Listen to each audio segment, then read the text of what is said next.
वाक़या है, मैं 4th क्लास में पढ़ती हूँ। मेरे स्कूल का नाम मैरीलैंड ग्रामर स्कूल है। मेरा स्कूल फैसलाबाद में है, मैं फैसलाबाद में रहती हूँ। दियारे इश्क में अपना मुकाम पैदा कर, दियारे इश्क में अपना मुकाम पैदा कर, नया ज़माना है नई सुबह शाम पैदा कर।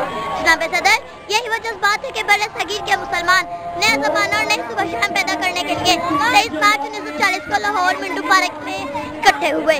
कायद-ए-आज़म मोहम्मद अली जिन्ना के अलावा मुस्लिम लीग के रहनुमा और मुसलमानों ने किसी तादाद में शिरकत की।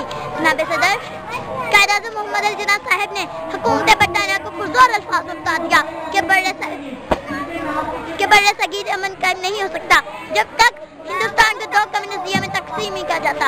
अलगज़ मुजद्दा पाकिस्तान बेशुमार कुर्बानियों को नतीजा है, मगर अफसोस कि यहाँ 2 गली पॉलिसी वाले ज़ाहरन आज़ाद दरपर्दा गैरों के गुलाम हुकूमती दरिंदों ने पाकिस्तान के नाम पर कैद निज़ाम लांच कर दिया है।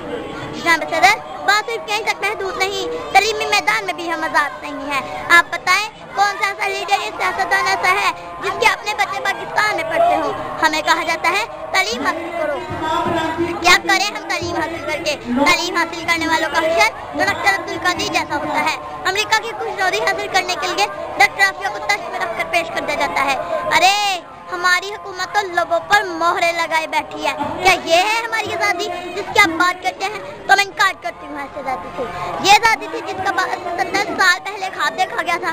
शर्मिंदा हूँ अपने उन बुजुर्गों से जिन्होंने हमारे लिए अपनी जानों की मैं आखिर में बस इतना ही कहना चाहूँगी, जुबान ने काट कर सीनों में चीखें दफन करती हैं, ये क्या देखा जिसके बाद आंखें दफन करती हैं। छतों पे अमन के परचम सजा रखे तो है हमने, छतों पे अमन के परचम सजा रखे तो है हमने, मगर अपने आंगनों में अपनी लाशें दफन कर दी हैं। निसार में तेरी गलियों पे है वतन के जहां, निसार में तेरी गलियों पे है वतन के जहां, चली है रस्म के कोई न चली।